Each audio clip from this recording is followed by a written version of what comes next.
अस्सलाम वालेकुम दोस्तों, उम्मीद है खैरियत से होंगे। इस वक्त हमारे पास एक जनरेटर है जिसके इंटरनल पार्ट्स के बारे में आज हम बात करेंगे। सबसे पहले हम जिन चीज़ों को समझते हैं, सबसे पहले जनरेटर में से जो सप्लाईज़ आती हैं वो मेन सप्लाई ये रही 3 फेज़ की जो हमारे सिस्टम पे जाती हैं। नेगेटिव हमेशा ब्लैक रंग का होता है, जैसे मैं हस्बे मामूल हमेशा की तरह बताता हूँ। नेगेटिव मार्क हमेशा, न्यूट्रल वायर हमेशा ब्लैक में होती है और तीनों फेज़ डिफरेंट साइज़ में कलर्स में होते हैं। बाय चांस कभी वायर शॉर्ट पड़ जाए तो हम लोग इसको दूसरी वायर मतलब ब्लैक भी इस्तेमाल कर सकते हैं, कोई सी भी वायर इस्तेमाल कर सकते हैं, कलर से कोई फ़र्क नहीं पड़ता।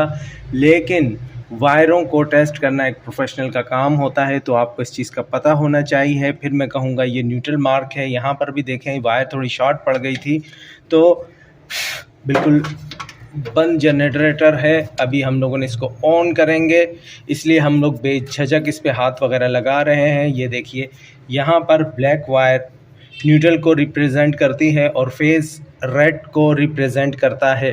ठीक है, तो लाल टेप इसलिए लगाई हुई किसी किस्म का इशू ना हो, और बाय चांस यहाँ पर भी बिल्कुल ऐसा ही हुआ है।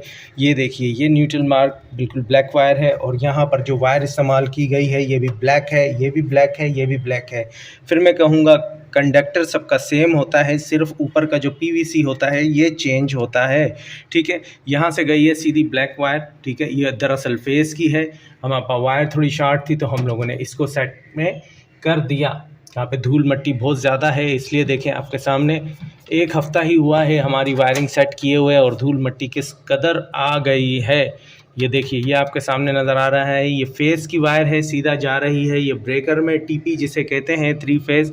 ठीक है दोस्तों, ये इसका मीटर के से रिलेटेड होता है, इसकी आने वाली वीडियो में इंशाल्लाह इस सिलसिले में हम बात करेंगे। और ये हमारा पीवीसी सर्किट है, इंटीग्रेटेड सर्किट, आईसी जिसे कहते हैं इंटीग्रेटेड सर्किट।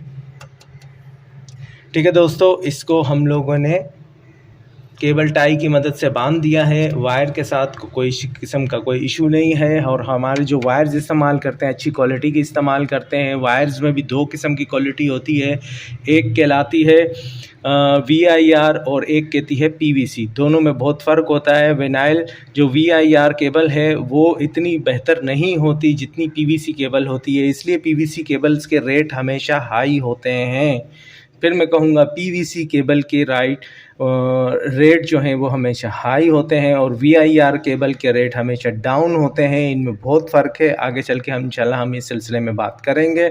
और आगे की तरफ बढ़ते हैं, और ये हमारा है मेंस रिले हैं और ये इसमें फ्यूज़ेस वगैरह लगे हुए हैं, डिफरेंट साइज़ेस के फ्यूज़ेस हैं इसमें। ठीक है, और ये हमारी रिले हैं। फिर मैं कहूँगा 1 हफ़्ता ही हुआ है हमारा काम किए हुए और धूल मट्टी इस कदर है कि यहाँ पर, क्योंकि हम लोग कमर्शियल एरिया में हैं, काफ़ी गाड़ियाँ वगैरह चलती हैं, इसलिए थोड़ा सा इशू क्रिएट हुआ है। ये वायरिंग से रिलेटेड मैंने पिछली वीडियो में आपसे सारी डिटेल्स में बात की है। आगे की तरफ बढ़ते हैं।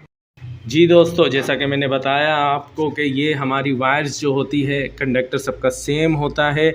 हाँ, वायर का पीवीसी थोड़ा सा अलग होता है, इसलिए हम लोगों ने इस पे रेड टेप लगा दी थी। ये सीधी वायर्स आई हैं और हमारे सेफ्टी ब्रेकर में लग गई हैं। और यहाँ से आप देखेंगे जो हमारे इंटरनली सर्किट में जा रही है, जो हम लोग यूज़ कर रहे हैं, इसमें अलग अलग कोट की वायर है। ठीक है, फिर मैं कहूँगा ये ब्लू वायर है। जी बिल्कुल ब्लू वायर है, ये येलो है और ये रेड है।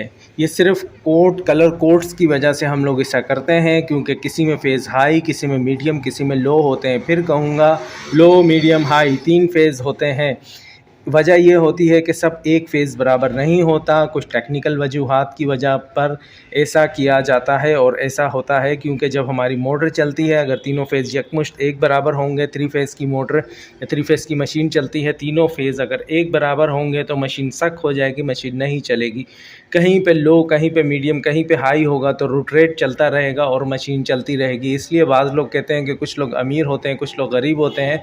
असल में सिस्टम चलाने के लिए भी ऐसा ही होता है। अगर सब लोग अमीर हो जाएंगे तो काम कोई भी नहीं करेगा। इसी तरीके से इलेक्ट्रिकल में भी यही होता है कि जब हमारे इलेक्ट्रिकल में भी ऐसा ही होता है। एक मीडियम होता है, एक हाई होता है, मीडियम होता है, लो होता है, ताकि जब मोटर पे जब ईएमएफ इलेक्ट्रिक मोटिव फोर्स बने, कहीं करंट तेज़ कहीं हल्का हो तो मोटर रोटेट करती है। इसीलिए medium low medium high phases होते हैं। डेल्टा स्टार के कनेक्शंस में पहले ही बता चुका हूँ 3 फेज़ के बारे में। इस वक्त हम बात कर रहे हैं सिर्फ जनरेटर से रिलेटेड, ठीक है। हर एक टीपी जो जनरेटर पे टीपी लगी होती है 3 फेज़ की, उस पर साइड पे अगर आप कभी गौर करेंगे तो एक बटन नुमा चीज़ होती है।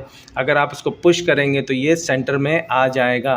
ये निहायत अच्छी चीज़ रहती है और लोड के हिसाब से ब्रेकर्स लगाए जाते हैं। देखें, ये मेरे पास एक चाबी है। अब देखेंगे जैसे ही मैं इस बटन को पुश करूँगा ये सेंट्रलाइज हो जाएगा। इसका मतलब ये है कि आपका ब्रेकर सही है। अगर मैं इसको फिर पुश करूँगा ये अपनी जगह पर सकन रहेगा, अपनी जगह पर रहेगा। फिर मैं अगर इसको लॉक ऊपर की तरफ करूँ, जब मैं इसको लॉक ऊपर की तरफ करूँ ब्रेकर ऊपर की तरफ नहीं रहेगा, ठीक है दोस्तों। फिर मैं कहूँगा इसको चेक करने का, 3 फेज़ के ब्रेकर को चेक करने का निहायत आसान और बेहतरीन तरीका होता है। इन सब में कहीं आपको कोई बटन नज़र आ रही है, ये ज़्यादातर सीधे हाथ पे और सीधे हाथ की तरफ बटन लगाई जाती है। ये वाज़े तौर पर मालूम चल जाता है, पता लग जाता है, इस पर निशानी भी लगा दी जाती है। ये देखिए आपके सामने, जैसे ही मैं बटन को पुश करूँगा ये बिल्कुल ब्रेकर सेंटर में आ जाएगा, ऑफ़ हो जाएगा। इसका मतलब ये है कि हमारा ब्रेकर बिल्कुल ओके है। अब मैं इसको लॉक ऊपर की तरफ करूं, ये ऑन नहीं होगा जब तक कि मैं इस ब्रेकर को नीचे गिराऊंगा, पूरे तरीके से ऑफ़ करूंगा, फिर मैं इसको ऑन करूंगा तो ये ऑन हो जाएगा।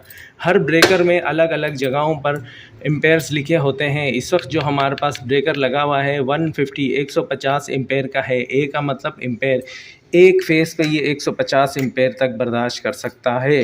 ये नहायत अच्छी चीज़ रहती है। और हमेशा हम लोग जब भी काम करते हैं हेवी लाइंस का, हमेशा लक्स का इस्तेमाल करते हैं। बिल्कुल लक्स से मुराद ये भी एक पार्ट्स आता है इलेक्ट्रिकल में। तो लक्स ऐसा होता है, यू शेप का होता है, आगे से होल होता है, जो हम लोग नट बोल्ट के थ्रू स्क्रूज़ को लगा देते हैं और मशीन्स के थ्रू, पंचिंग टूल्स के थ्रू हम इसको पंच करते हैं। कोई हाइड्रोलिक के थ्रू पंच करता है, कोई पंचिंग प्लास से इसको पंच करता है। इसके अलग टूल्स होते हैं। पिछली वीडियो में सब चीज़ें बता चुका हूँ आपको। 11,000 वोल्ट पे जब हम काम कर रहे थे तो हाइड्रोलिक पंच से हम लोगों ने पंच किया था वायर को। और नॉर्मली मैं अगली आने वाली पिछली वीडियो में भी मैं दिखा चुका हूँ आपको कि किस तरीके से हम लोग पंचिंग लक्स को पंच करते हैं और किस तरीके से काम करते हैं। ठीक है दोस्तों, उम्मीद है वीडियो अच्छी लगी होगी। अपना ख्याल रखिएगा दोस्तों। अच्छा, दूसरी जो सबसे ज़्यादा ज़रूरी चीज़ आपने ये देखा होगा, ये रबड़ क्यों लगाए जाते हैं, बाज़ लोग पूछते हैं। वजह ये होती है कि एक वायर को दूसरे वायर से अलग करने के लिए बाज़ों का टेप नहीं लगाई जा सकती किसी भी वजह से। जैसे मिसाल के तौर पर ये वायर अगर हम टाइट कर रहे हैं तो ये कहीं इसके साथ जाके अटैच ना हो जाए, इसलिए ये रबड़ की पैकिंग लगाई जाती है। इसका काम दोनों तारों को बीच में मिलने से रोकना होता है, इसलिए थोड़ी तवील होती है। ठीक है दोस्तों, उम्मीद है वीडियो अच्छी लगी होगी। अपना ख्याल रखिएगा दोस्तों। अल्लाह हाफ़िज़।